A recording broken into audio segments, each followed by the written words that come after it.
오늘은 참된 행복자, 마태복음 5장에 예수님께서 팔복의 말씀을 해주셨습니다.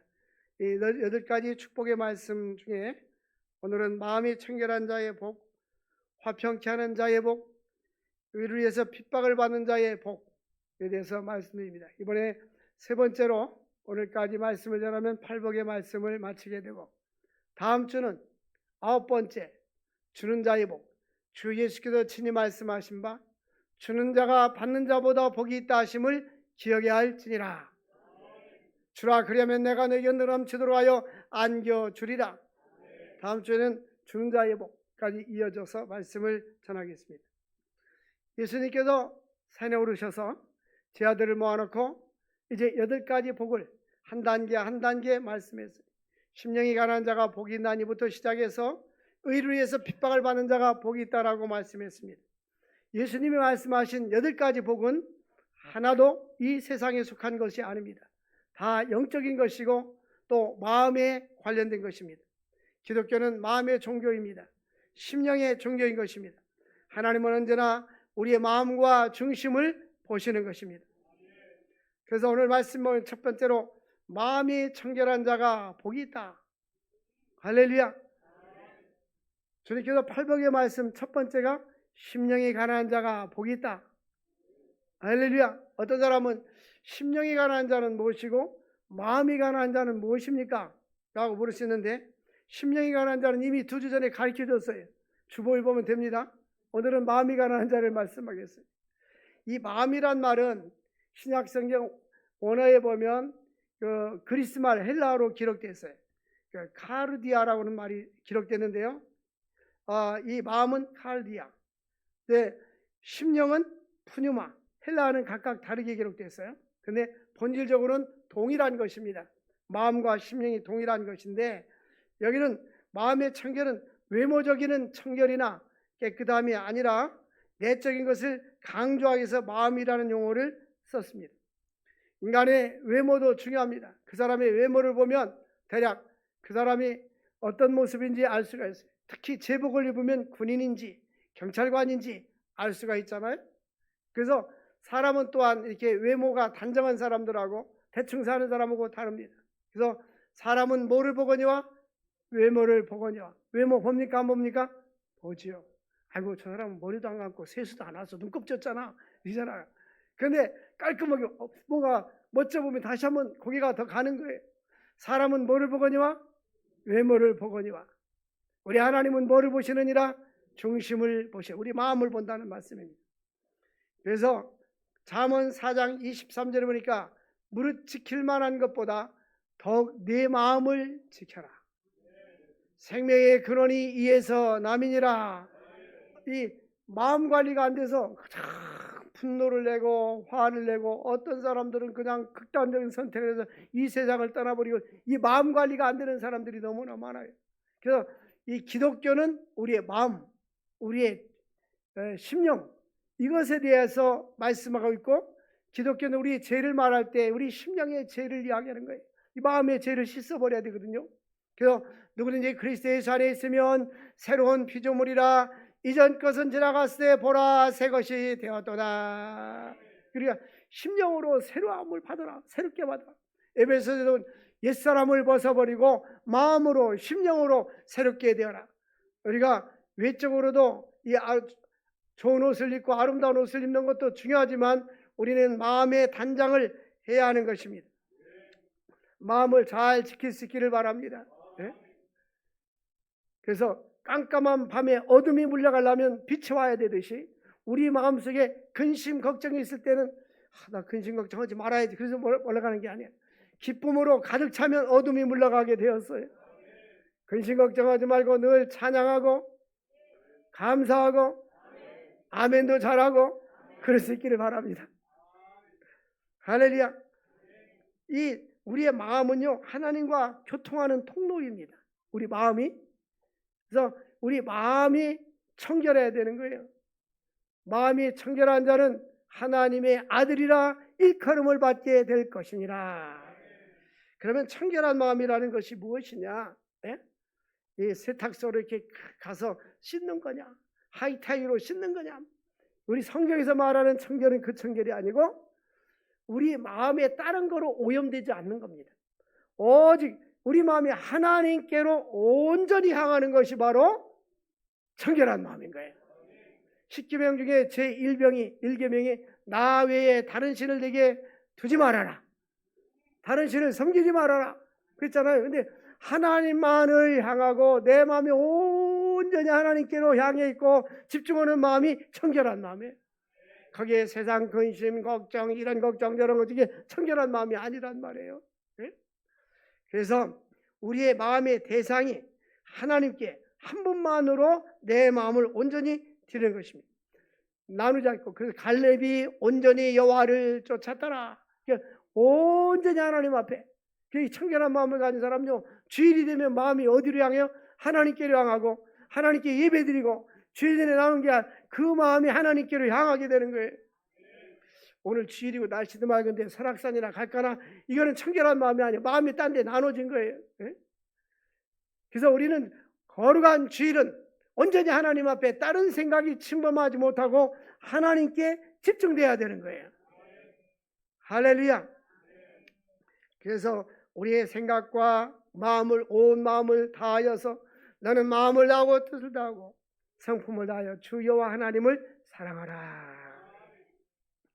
또 하나는 새 영으로 거듭난 것입니다. 우리의 심령이 예수를 믿으면 성령께서 거듭남을 주시는데 에스겔서 36장 26절에 보니까 새 영을 너희에게 두겠다. 하나님께서 새 영을 우리 마음속에 두시는 거예요. 그리고 하나님께서 너희 육신에서 굳은 마음을 뭐하고? 제거하고. 농사를 지려면 밭에 돌도 제거하고 잡초도 제거하고 제거하듯이 하나님께서 굳은 마음을 제거하고 돌 같은 내 마음 건너겨 주소서. 할렐루야. 하나님의 전에 오기만 하면 하나님께서 말씀으로 새 영을 심어주셔서 굳은 마음이 없어지고 옥토밭으로 바꿔주시는 거예요. 부드러운 마음을 줄 것이다. 하나님께서 새 영을 우리 마음에 주면요, 굳은 마음이 없어지고 부드러운 마음이 생겨서 하나님의 말씀이 될 때 은혜가 되고 감사가 되고 감격이 넘치게 되는 것입니다. 뿐만 아니라 청결한 마음은 죄를 미워하고 거룩한 열망으로 가득 차 있는 거예요. 거룩하게 살려고 노력하는 것입니다. 이게 청결한 마음이에요. 청결한 자는 마음이 더러운 것에부터 깨끗해지는 것을 의미하는 것입니다. 그러므로 이 마음이 청결한 자가 하나님을 볼 수 있다. 이 마음에 여러 가지 이끼가 껴있으면 안 되는 거예요. 언제나 하나님만 사랑하고 믿음으로 나아갈 수 있기를 주의 이름으로 축원합니다. 두 마음을 품지 말라는 거예요. 두 마음, 이중적인 마음. 한 사람이 두 주인을 섬길 수 없다. 마태복음 6장 24절 보면 한 사람이 두 주인인데, 우리나라는 일부일처제잖아요. 한 남자와 한 여자가 호적에 가는데 저 인도 같은 나라는 여러 사람들을 거느리고 살 수 있어요. 그러면 여러 여자를 거느리고 살면 이 남편의 마음이 한 사람에게 마음을 줄 수가 없잖아요. 근데 착하기도 해. 어떻게 그렇게 사이좋게 사는지 모르겠어요. 구약시대 때도 야곱도 그랬단 말이에요. 야곱도. 네? 근데 한 사람이 두 주인을 섬길 수 없어요. 근데 하나님과 재물을 섬길 수 없느니라. 여러분, 보통 사람들은 뭐를 좋아해요? 뭐니 해도 머니를 좋아한단 말이에요.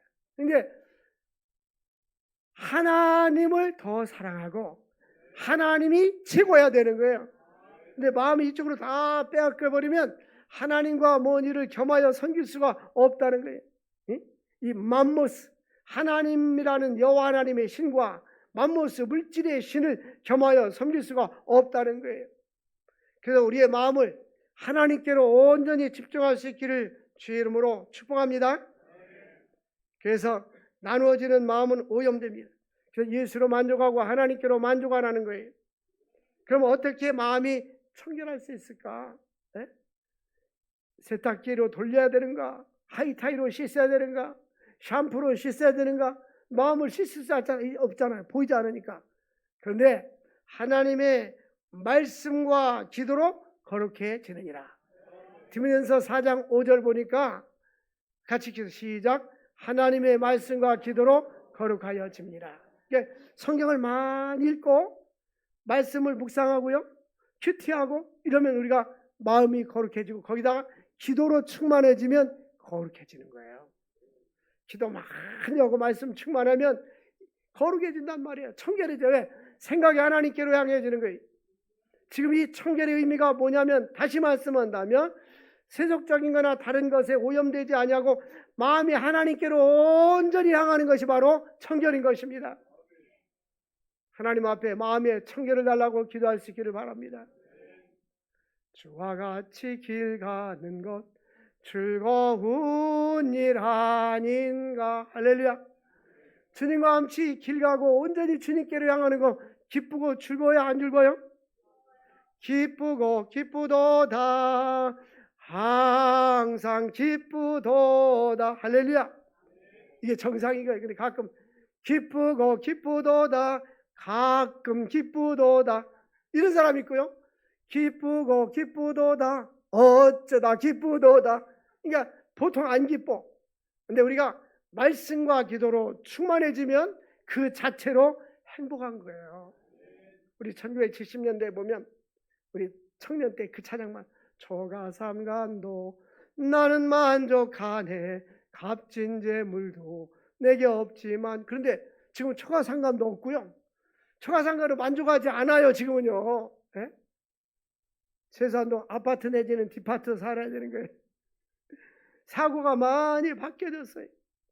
우리는 예수 안에 만족하고 하나님께로 이 마음이 향하고 주님으로 만족할 수 있기를 원합니다. 그래서 말씀과 기도로 거룩하여지고 성경 말씀으로 채워지고 기도로 하나님과 영적으로 교제해야 돼요. 기도하는 사람은 하나님과 교제하는 것입니다. 평상시 누구와 교제를 하는 사람은 그 사람과 대화하기가 쉬워요. 평상시 교제하지 않던 사람들이 대화하려면 어려워요. 전혀 관계도 없는 사람이 한 10년 동안 소식이 없다가 우리 아버지 돌아가셨습니다 하고 부고장 보내고, 우리 딸 시집 갑니다 하고 그러고, 그런 사람들이 있어요.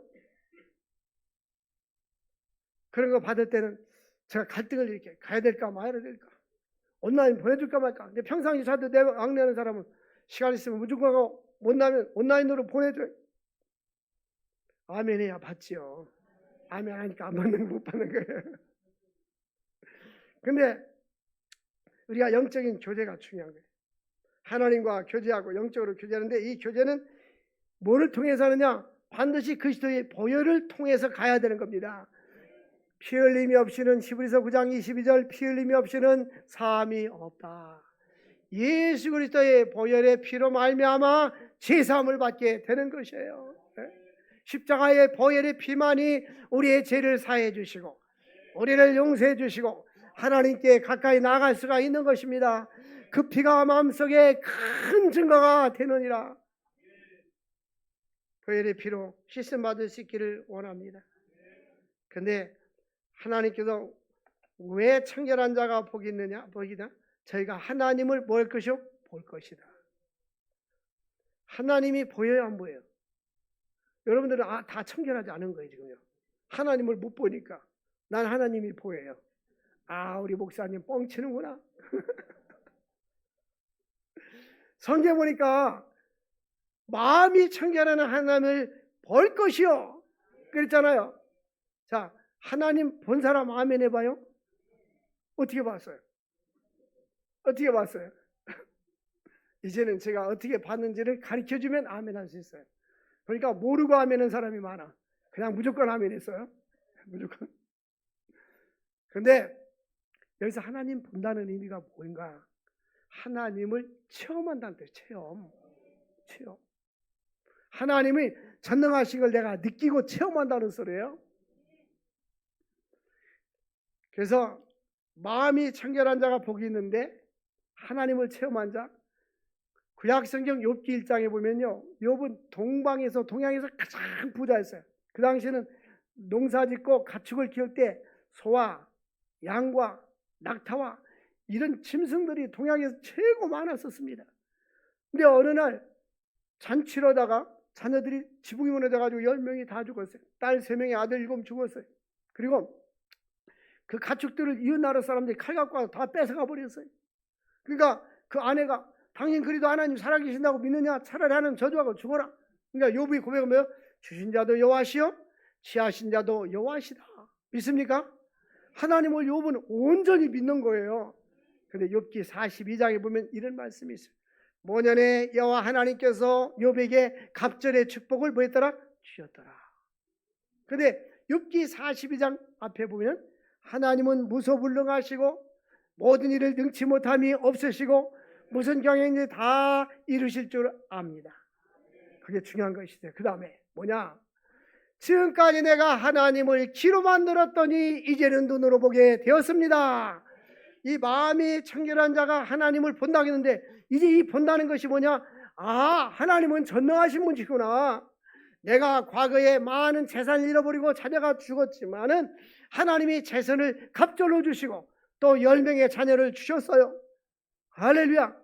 이 하나님을 본다는 것이 뭐냐? 마음이 청결하며 온전히 하나님께로 마음이 향하고 믿음으로 사는 사람들은 그의 생활 속에서 하나님의 살아계심을 보여주시는 거예요.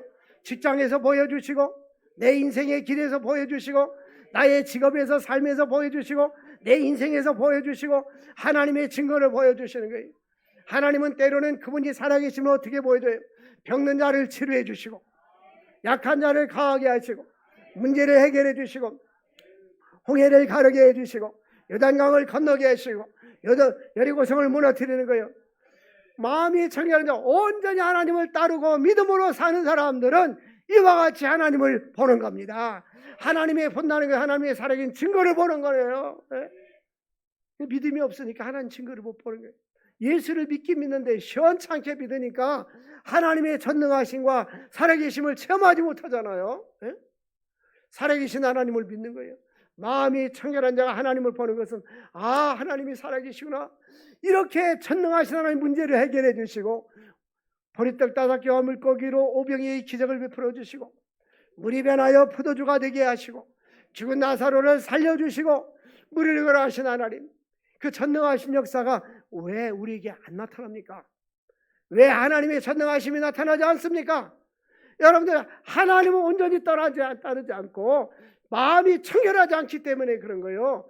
마음이 청결하고 전능한 온전히 따르면 그 하나님은, 전능하신 하나님은 놀랍게 역사해 주시는 거예요. 제가 오래전에 40대는 제가 부흥사 활동을 했었어요. 근데 오살리 기도원에 갔는데 오늘 한국의 유명한 부흥강사 목사님이 간증을 해요. 자기네 교회 성도님 중에 한 사람이 옷가게 하는 분이 있는데 옷가게 하는 날하고 주일날 교회를 잘 못 다녔대. 장사가 잘 되니까 또 그러느라고. 그런데 나중에 어려워졌어요. 인생을 살다 보면 어려움도 생기잖아요. 부도를 맞은 거예요. 그래서 다 정리하니까 70만 원이 남았더래요. 70만 원을 봉투에 담아가지고 그 당시에 담임 목사님한테 가져온 거예요. 이거 나의 전 재산인데 내가 과거에 하나님 앞에 잘못한 걸 회개하고 주님께 드립니다. 근데 목사님이 마음이 아파서 못 받겠다니. 내가 목사님한테 드리는 게 아니고 하나님께 드리는 겁니다. 그 받아 축복 기도해 주세요. 그리고 하나님 다시 회복의 축복을 주시옵소서. 이번에 철저하게 회개하고 오살리 기도원에 왔는데 3일 금식하면서 마침 그 옆에 앉아있는 분이 미국 로스앤젤레스에서 온 한인인데 같이 기도하면서 대화를 해. 내가 이와 같이 사업하다 완전히 망해서 이제는 갈 데도 없고 할 것도 없고 막 그렇다고 하니까 그럼 미국에 자기가 대형 슈퍼마켓 하는데 미국으로 와서 도와달라고 하더래. 그래서 간 거예요. 갔는데 그 가가지고 거기서 일을 열심히 하니까 지점을 차려가지고 주었다는 거예요. 아멘 하니까 너희들이 안 주죠. 빨리빨리 아멘 해야 돼. 좋은 일이 있을 때는. 여러분, 그런 일이 없을 거라고 생각해요. 있다니까요. 저는 이 많은 일을 하고 밖에 우리 합동측 총회가 12,000교회잖아요. 그래서 제가 어떤 일들을 하고 있는데 많은 목사님들 만나면 상상하지 못할 간증들과 역사들이 놀랍게 일어나요. 그게 바로 이 체험하는 거, 마음이 청결한 자가 복이 있나니 하나님 본다는 말은 마음을 하나님께, 과거에는 잘못했어도 이제는 금식하고 회개하면서 자기 전 재산이 물론 70억이면 못 드렸겠죠. 그러나 그 전체니까 다 드린 거야. 하나님께서 그 마음을 받으신 거예요. 그래서 마침 또 그런 사람 옆에 앉아서 만나게 하고 착한 사람 만나서 그런 역사를 이루어 주시는 거예요. 마음이 청결한 자가 복이 있나니 하나님을 볼 것이다. 하나님을 체험할 것이다. 하나님의 살아계심을 체험할 것이다. 여러분, 하나님을 많이 믿고 체험할 수 있기를 바랍니다.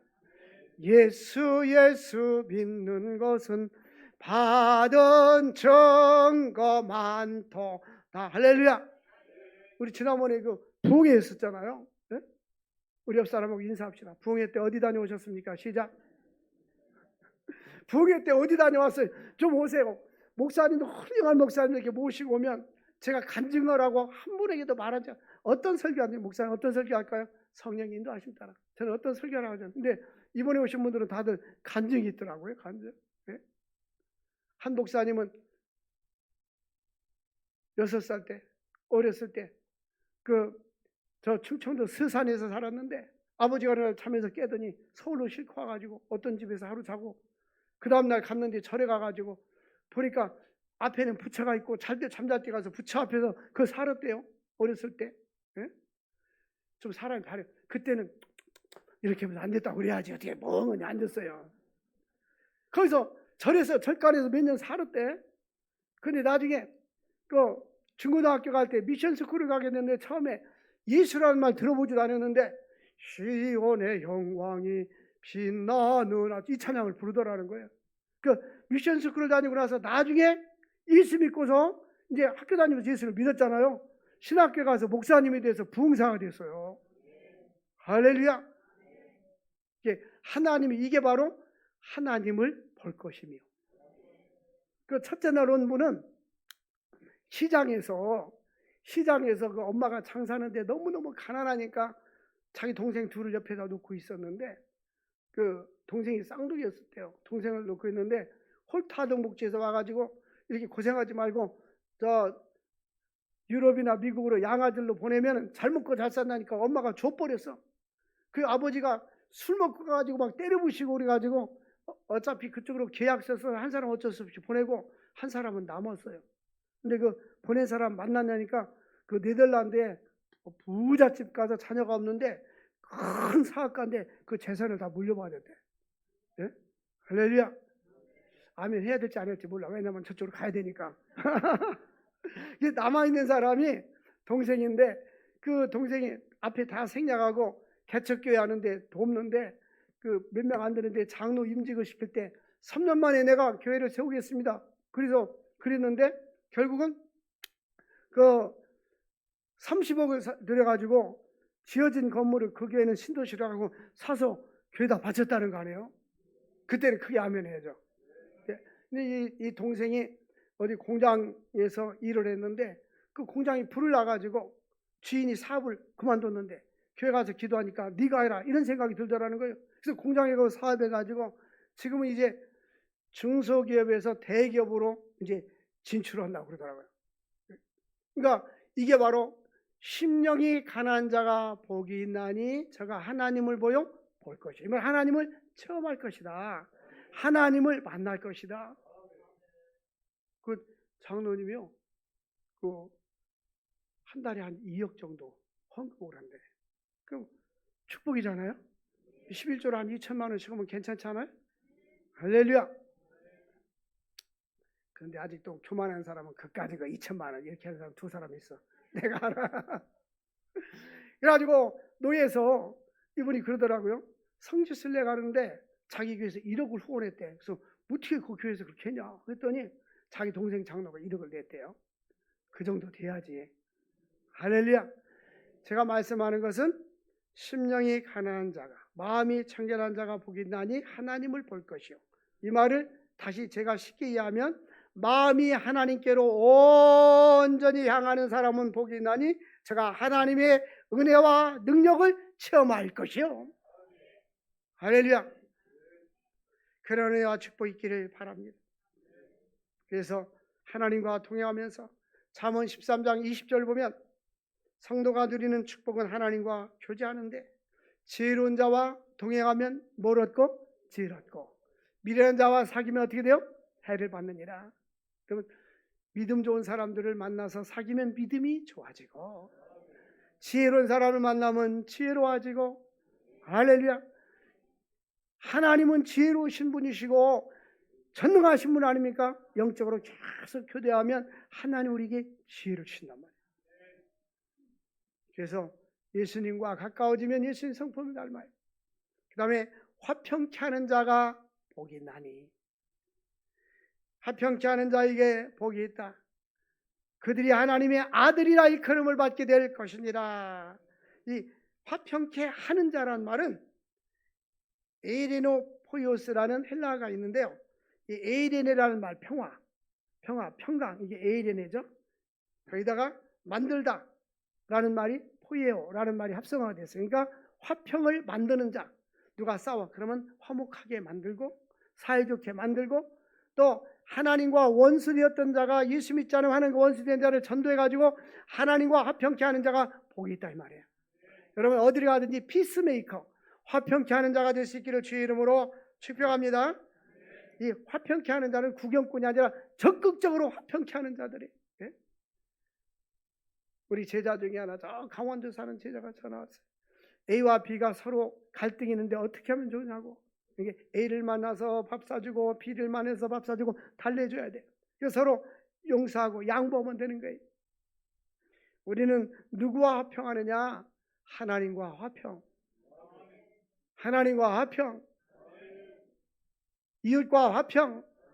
원수와도 화평. 우린 계속 화평해야 돼요.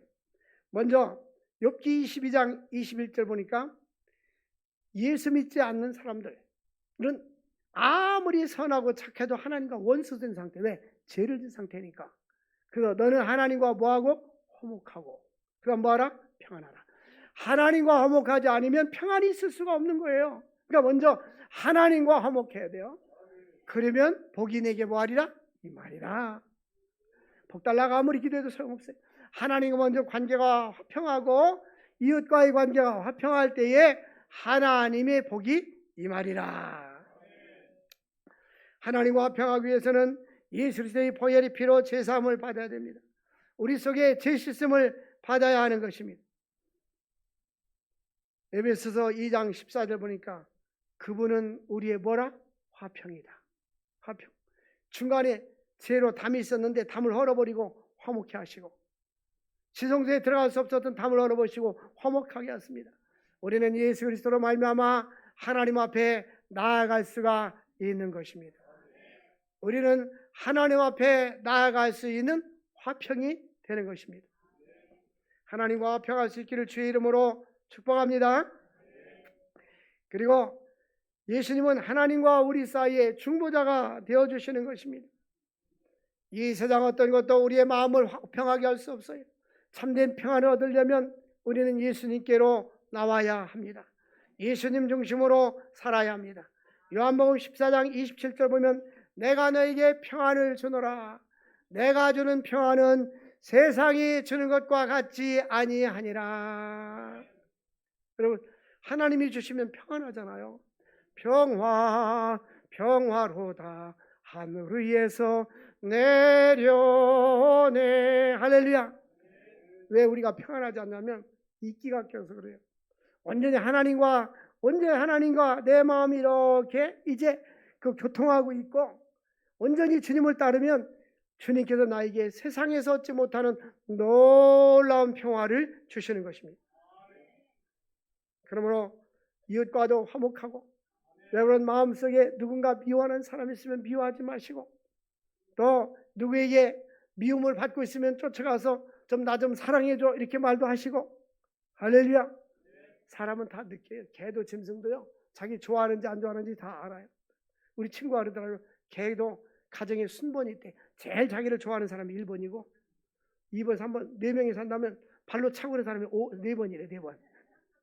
와도 반겨주지도 않는데, 네, 우리 하나님도 하나님을 누가 사랑하는지 사랑하지 않는지 다 안단 말이에요. 예? 우리 마음속에 하나님을 사랑해서 1등으로 사랑할 수 있기를 바랍니다.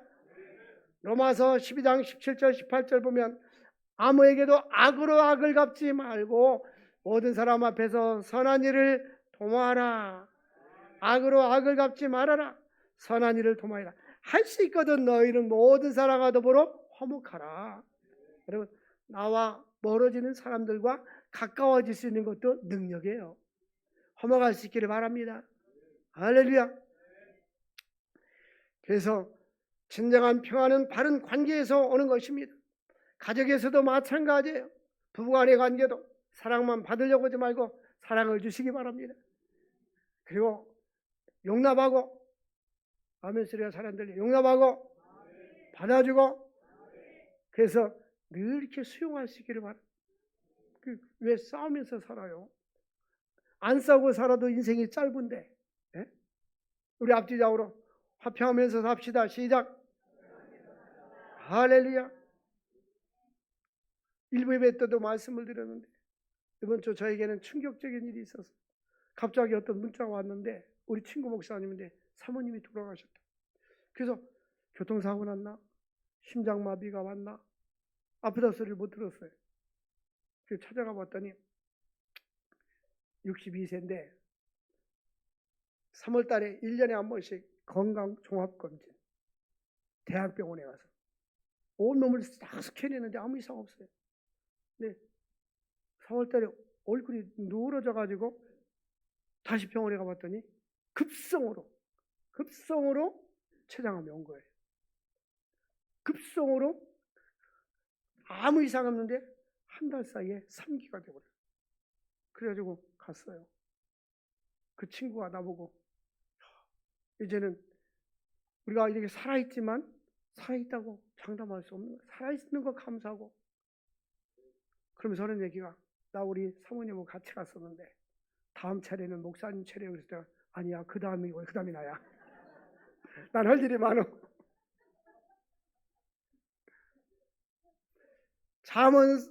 잠언서에도 너는 내일 일을 자랑하지 마라. 하루 동안에 무슨 일이 나는지 알 수 없습니다. 야고보서 4장에도 보니까 너희 인생이 무엇이냐? 잠깐 보이다 없어지는 안개니라. 젊음 금방 지나갑니다. 우리도 젊을 때 있었어. 잠깐 지나갑니다. 부기명에 잠깐 지나갑니다. 코에서 생명이 끝나면 모든가 다 끝나는 거예요. 사랑하는 성도 여러분들, 하나님을 가까이 할 수 있기를 바랍니다. 화평할 수 있기를 바랍니다. 사랑하며 살 수 있기를 바랍니다. 사람들이요, 죽을 때 후회하는 것은 한 것에 대해서 후회하지 않는다고 그래요. 하지 못하면 사랑하지 못한 거, 남을 축복하지 못한 거, 하지 못한 거에 대해서. 그런데 우리가 열심히 주일하고 사랑하며 산 사람은 바울처럼 내가 선한 싸움을 싸우고 달려갈 길을 마치고 믿음을 지켰으니 이제 우리는 나를 위하여 의의 면류관이 예비되었다. 이런 고백을 할 수가 있는 것입니다. 근데 화평케 하는 사람들은 어떠한 축복을 받아요? 여기 보니까 화평케 하는 자가 복이 있나니 그들이 하나님의 뭐라? 아들이라. 이 말은 하나님의 자녀가 된다는 것입니다. 하나님의 자녀가 되면 하나님은 전능하시니까 모든 것을 채워주시고 책임져 주시고 축복해 주세요. 제가 최근에 선교사님들을 많이 만났는데 보통 우리가 후원하는 선교사님도 주로 만나는데 전혀 새로운 사람들 하나님 만나길, 지금 아프리카 우간다 그분도 게스트하우스가 없다고 해서 저쪽 솔로몬관에서 지내게 해주셨어요. 그분도 만났죠. 또 마다가스카르 발음도 어려워요. 지난번에 음악 왔었잖아요. 네? 그것도 처음 만났어요. 최근에 또 어떤 선교사님 예배 때는 안 왔지만 우리 조규만 목사님도 오셨나요? 그 선교사님도 만나고 대보면 이 선교사님들 보면 그 일찍이 헌신한 사람들에게 내가 공통적인 하나를 발견했어요. 그게 뭐냐? 하나님이 자녀들에게 축복해 주시더라. 여기 오신 분들 미얀마 선교사 보면 외국에서 초등학교, 중학교, 고등학교 12년 동안 다니면 특별 전형으로 한국 들어와요. 그래서 이 상위 최소한도 10위 아니면 5위권 안에 있는 대학들을 많이 가요. 그래서 지난번에 왔던 음악 선교사 그분 아들도 연세대학교, 그리고 우리 그 미얀마 선교사님도 연세대학교 경영학과, 경영학과 굉장히 있어요. 최고습니다. 인문학부에서. 그리고 그 자녀들 다 갔잖아요. 대부분 보면 또 미국으로도 많이 가요. 그분들이 돈이 있을까요? 선교사님들이 돈이 있냐고요? 사업가도 아니고 돈 없어요. 그분들은 하나님께로 마음이 향하니까 하나님이 책임져 주는 거예요. 그런 신앙이 있어야 돼요. 그래서 우리는 저 사람 주책이야. 근데 그 주책은 주님이 책임져 주는 사람이에요. 할렐루야. 하나님 온전히 섬기면 주님이 책임져 주세요. 개척교회더라도 보면 온전히 하나님을 섬기는 사람들 하나님 축복해 주세요. 여러분들 마찬가지예요. 성도들도 하나님을 온전히 따르면 하나님이 어떤 부분에서라든지 보상해 주셔요. 하나님이 화평케 하는 사람들은 하나님의 아들이 되면 하나님은 이 땅에서도 하나님의 아들의 자격을 얻고 살고 천국에서도 영원한 하나님 나라를 상속받게 되는 것입니다. 성경에서 언약의 최고의 언약은 뭐냐면 나는 너의 아버지가 되고 너는 아이의 아들이 되리라. 사무엘 7장이 다윗의 언약이라고 합니다. 우리를 갖다가 하나님의 양자로 아들로 삼아주는 이보다 더 큰 축복이 어디 있어요? 하나님이 그때는 우리의 삶을 책임져 준다니까요. 돈이 없죠. 가진 것 없죠. 근데 하나님은 하나님의 아들이 되면 물질이 필요하면 물질을 주시고 건강이 필요하면 건강을 주시고 하나님 쓰시려면 고쳐 써주세요. 고쳐준다니까요. 온전히 하나님께 향할 수 있기를 바랍니다. 믿음이 없기 때문에 하나님을 못 보는 거예요. 체험을 못하는 거예요. 그래서 하나님의 아들이라 일컬음을 받을 수 있기를 원합니다. 할렐루야. 그 다음에 마지막으로 의를 위해서 핍박받는 자가 복이 있다. 이 말은 예수를 때문에 믿지 않는 집에 결혼하고 또 불신 남편을 만나고 그러는 경우는 신앙생활하면요 핍박을 많이 받아요. 핍박을. 왜 교회 가냐 뭐 어쩌고 저쩌고 그러잖아요. 근데 성경은 말하려 의를 위하여 예수 믿는 나는 이유로 인하여 박해를 받는 자는 복이 나니 천국이 그들의 것임이라. 근데 성경에 보니까요 마태복음 5장 3장에도 심령이 가라는 자가 복이 나니 그 다음 뭐요? 천국이죠 이것임이라.